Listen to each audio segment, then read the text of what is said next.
एक समय में हमारी दुनिया में डायनासोर का राज था। वे चलते थे जहां हम चल रहे हैं, इसी हवा में सांसें ली, इसी धरती पर लड़ाइयां लड़ी।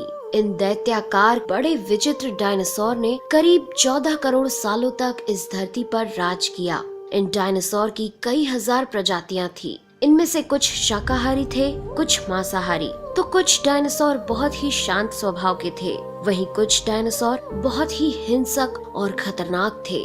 ये उस समय के सबसे सफल जीव थे। लेकिन फिर अचानक ऐसा क्या हुआ?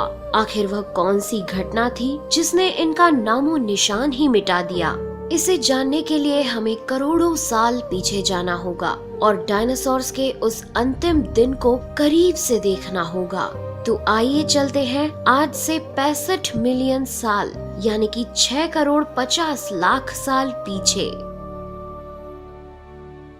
आज से करीब 6.5 करोड़ साल पहले धरती पर मौसम सामान्य था। चारों ओर सूरज की रोशनी बिखरी हुई थी। लंबे लंबे पेड़ों से टकराती समुद्र की ठंडी हवाएं और चारों तरफ डायनासोर के चिल्लाने चिंघाड़ने की आवाजें। जब ये सारी डायनासोर प्रजाति बड़े ही आराम से धरती पर अपना जीवन बिता रही थी, तब 10 करोड़ साल पहले ही इनकी किस्मत लिखी जा चुकी थी। 10 करोड़ साल पहले एक छोटा एस्ट्रॉइड का टुकड़ा जो सुदूर अंतरिक्ष से आ रहा था, वह पृथ्वी से लगभग 20 करोड़ मील दूर मंगल और बृहस्पति के बीच बने क्षुद्र ग्रह बेल्ट में घूम रहे एक बड़े एस्ट्रॉइड से जा टकराता है। इस टकराव से उस बड़े एस्ट्रॉइड की दिशा बदल जाती है और वह क्षुद्र ग्रह बेल्ट से निकलकर सीधे पृथ्वी की ओर 22,000 मील प्रति घंटे की रफ्तार से बढ़ने लगता है। जब यह एस्ट्रॉइड पृथ्वी से 3,84,000 किलोमीटर की दूरी पर था, तब धरती से शायद डायनासोर का अंत ना होता यदि यह एस्ट्रॉइड पृथ्वी के उपग्रह चांद से टकराता। लेकिन नियति को कुछ और ही मंजूर था, इसलिए ये बड़ा एस्ट्रॉइड चांद के बहुत नजदीक से गुजर गया। 40 किलोमीटर के व्यास वाला 2 ट्रिलियन मेट्रिक टन का ये एस्ट्रॉइड प्रत्येक सेकंड के साथ साथ धरती के करीब बढ़ता जा रहा था। ये एस्ट्रॉइड जब पृथ्वी के वातावरण के संपर्क में आया तो इसकी रफ्तार एकाएक 70,000 किलोमीटर प्रति घंटा हो गई। पृथ्वी के वायुमंडल में घुसते ही घर्षण की वजह से ये एक भयानक आग के गोले में बदल गया। ये इतनी रफ्तार से धरती की ओर बढ़ रहा था कि सिर्फ 4 मिनट में इसने अटलांटिक ओशियन को पार कर लिया। इसकी चमक इतनी अधिक थी कि धरती पर टकराने से पहले ही हजारों जीव आग के इस दहकते गोले को देखकर पूरी तरह अंधे हो चुके थे। ये जीव उस उल्का को देख नहीं पा रहे थे, लेकिन वह उसकी भयानक गर्मी को महसूस कर रहे थे। कुछ ही क्षण में ये एस्ट्रॉइड मेक्सिको की खाड़ी के पास जमीन से टकराता है और लगभग 35,000 डिग्री सेल्सियस की ऊर्जा वाला एक भयंकर विस्फोट होता है।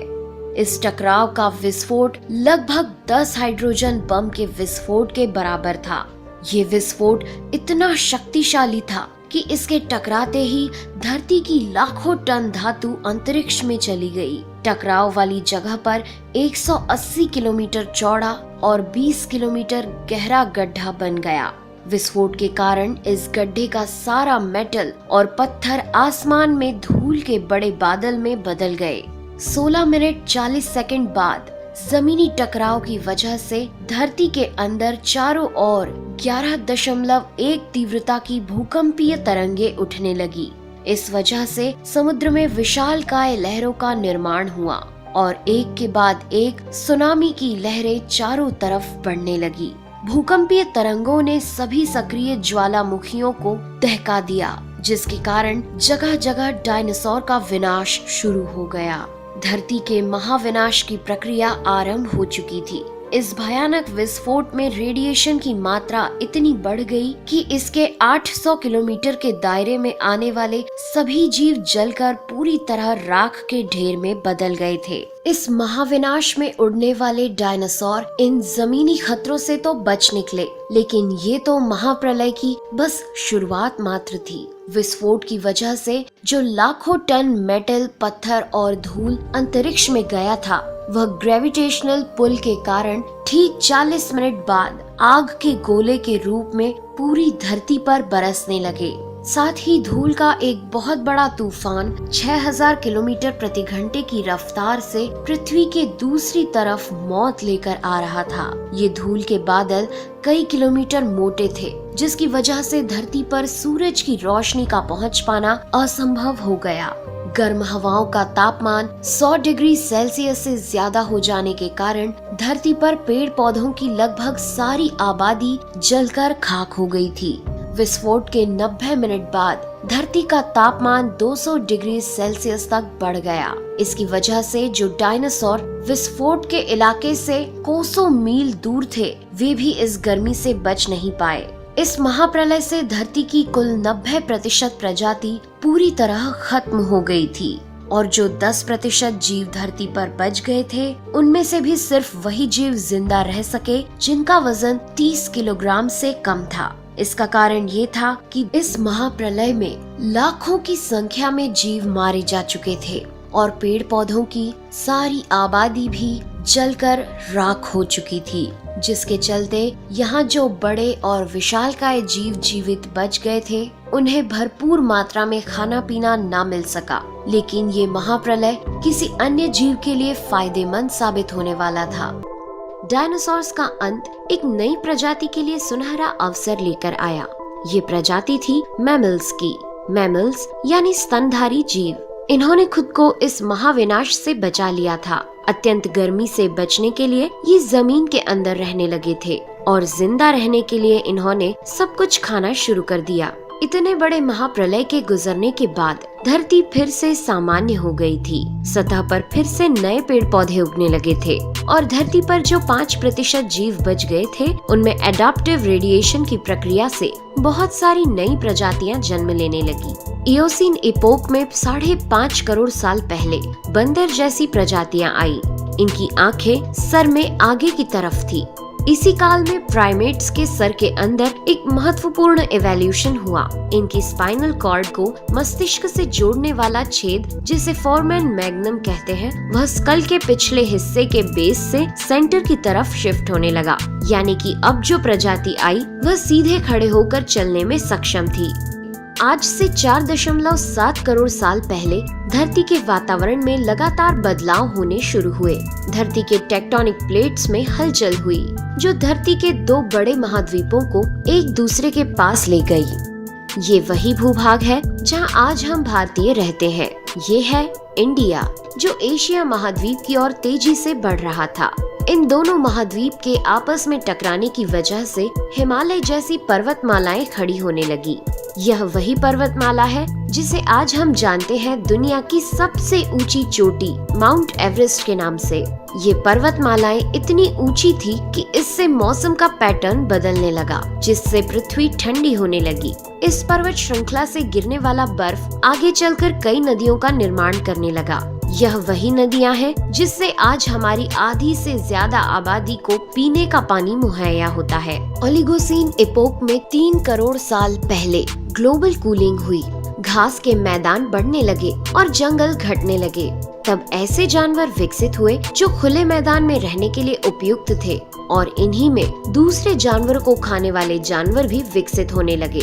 1 करोड़ साल पहले पृथ्वी वह रूप लेने लगी थी जिसे आज हम देख रहे हैं। धरती का वातावरण लगभग पूरी तरह से आज के समान बन चुका था और धरती के सारे महाद्वीप लगभग पूरी तरह से जाने पहचाने थे। लेकिन परिस्थितियां फिर बदलने लगी। 40 लाख साल पहले धरती की टेक्टोनिक प्लेट में एक बार फिर से हलचल हुई और अफ्रीका के पूर्वी इलाकों में एक नई पर्वत श्रृंखला का निर्माण हुआ। ये पर्वत श्रृंखला थी ईस्ट अफ्रीकन रिफ्ट वैली। इस पर्वत श्रृंखला के उभर जाने से यहाँ के हरे भरे जंगलों में आने वाली मौसमी हवा का मानसून पूरी तरह रुक गया और इस वजह से यहाँ के जंगलों में बारिश आनी बंद हो गई। यहीं इसी जंगल में रहते थे द ग्रेट एप्स। ये हैं हमारी काफी दूर के रिश्तेदार। हमारे ये पूर्वज कहलाते हैं पेरोलापिथिकस या पेरोला। हमारे परिवार की शुरुआत इसी ग्रेट एप्स से हुई। पेरोला पेड़ों पर रहते थे और फल खाते थे। वजनी होने के कारण ये एक डाल से दूसरी पर नहीं जा सकते थे, इसलिए ये हमेशा झूलते रहते थे। कभी कभी ये अपने 2 पैरों पर भी खड़े हो जाते थे। ये चल सकते थे। आम धारणा के उलट सीधे चलने की क्षमता जमीन पर नहीं बल्कि टहनियों पर विकसित हुई। बाइपेडलिज्म यानी 2 पैरों पर चलना इंसानों की नहीं बल्कि एप्स की खोज थी। आगे चलकर ये ग्रेट एप्स जलवायु और जगह के अनुसार बदल गए। कुछ चिंपैंजी और गोरिल्ला में विकसित हुए, कुछ इंसानों में विकसित होने शुरू हुए। वो पूरे अफ्रीका में फैले हुए थे। बारिश के बंद हो जाने से यहाँ के जंगल सूख गए, जिसका सबसे ज्यादा असर इन एप्स पर पड़ा। जंगल सूख जाने से इन एप्स के लिए खाने की समस्या उत्पन्न हो गई और इसीलिए अब ये पेड़ों से उतरकर खाने की तलाश में जमीन पर अपने कदम रखने लगे। ये हैं एडिपिथिकस रेमिडस। ये हैं हमारे पूर्वज जिन्होंने जमीन पर मानव इतिहास का पहला कदम रखा और आज इन्हीं के कारण हमने चांद पर अपना पहला कदम रखा। इनका दिमाग एक संतरे जितना बड़ा था और इनकी लंबाई 4 फीट तक थी। ये हमारे वंश के सबसे पहले सीधे चलने वाले जीव थे। कई हजार सालों के विकास क्रम के बाद ये 2 पैरों पर चलने लगे। इससे ऊर्जा कम खर्च होती थी और ये चलते चलते भी खा सकते थे। 2 पैरों पर चलने से अब ये सीधे खड़े होकर दूर दूर तक नजर रख सकते थे। समय के साथ साथ विकास की प्रक्रिया चलती रही और हमारे पूर्वज धीरे धीरे विकसित होने लगे। 23 लाख साल पहले हमारे पूर्वजों का दिमाग काफी बड़ा हो गया था। ये थे होमो हेबिलियस। इन्होंने पहली बार पत्थर को हथियार की तरह इस्तेमाल करना शुरू किया। जैसे ही इस मामूली से पत्थर पर धारदार किनारा बना, हमारे पूर्वजों के पास एक हथौड़ा आ गया। हमें काटने का हथियार मिल गया, जिससे वह हजारों ऐसे काम कर सकता था जो वह पहले नहीं कर पाता था। पत्थर के इस्तेमाल ने अंगूठे और उंगलियों को मजबूती दी, जिससे हम और अधिक कुशल तरीके से इनका इस्तेमाल करने में सक्षम हो गए। समय बीतने के साथ ही हमारे पूर्वज अब समूह में अन्य जानवरों का शिकार करने लगे थे। ये थे होमो इरेक्टस, जो अन्य जानवरों से ज्यादा होशियार थे। इन्होंने ही सबसे पहले आग का इस्तेमाल करना सीखा। आग की खोज हमारे पूर्वजों के लिए सबसे बड़ी खोज थी। ये उन्हें गर्मी, रोशनी, अंधेरों और जंगली जानवरों से सुरक्षा देती थी और इसी वजह से अब परिवार भी बनने लगे। इन्होंने आग पर मांस को पकाना सीख लिया था। आग पर खाना पकाने का मतलब था कि मांस को चबाने और पचाने में ऊर्जा का कम खर्च होना और इसी वजह से ये ऊर्जा अब इनके दिमाग में खर्च होने लगी और इन्हें कैलोरी और ज्यादा ताकत मिलने लगी, जिससे हमारे पूर्वजों का दिमाग काफी बड़ा हो गया। 2 लाख साल पहले आज के इंसान ने अपना रूप ले लिया था। लैरिंग्स यानी आवाज की जो नली हमारे पूर्वजों में गले के ऊपर थी, वो नीचे आ गई थी। अब हम ज्यादा जटिल आवाजें निकाल सकते थे। हमने बोलना शुरू कर दिया था। पहली बार कोई जानकारी एक से दूसरे इंसान तक या एक से दूसरी पीढ़ी तक पहुंचने लगी थी। यही वो आखिरी विकास क्रम था जिसके बाद विकसित होकर हम बने। हम यानी होमो सेपियंस। 1 लाख साल पहले इंसान कहीं भी जा सकता था। हमारे पास फुर्तीले हाथ और प्राचीन हथियार थे। हम बात कर सकते थे, आग को काबू में रख सकते थे। अब हम अपने अफ्रीकन घर को और बड़ा कर सकते थे। महाद्वीप यानी कॉन्टिनेंट खिसके तो अफ्रीका और यूरेशिया जुड़ गए और उससे बनी एक बहुत बड़ी जमीन जिसका नाम था एफ्रो यूरेशिया। इंसानों के दूर दूर जाने से बहुत बड़ा बदलाव आया। अब हम एक महाद्वीप से दूसरे महाद्वीप में रहने लगे। इसकी वजह से हम उन चीजों से बचे हुए थे जिसकी वजह से वानरों के मुकाबले दूसरे बड़े स्तनधारी हमेशा के लिए खत्म हो गए। करीब 50,000 साल पहले आइस एज शुरू हो गया और नॉर्थ पोल से आगे बढ़ने लगा। उसी वक्त इंसान चाइना और ऑस्ट्रेलिया तक पहुंच गया था। 30,000 साल पहले इंसान पहली बार यूरोप पहुंच गए। जब बर्फ अपने चरम पर थी तब इंसान अपनी खोज में नॉर्थ ईस्ट साइबेरिया के बर्फीली टंडा तक पहुंच गया। आइस एज के इतने कठिन दौर में भी इंसान हर उस हुनर का विकास कर रहा था जिससे कि वो सच्चे मायनों में इंसान बन सके।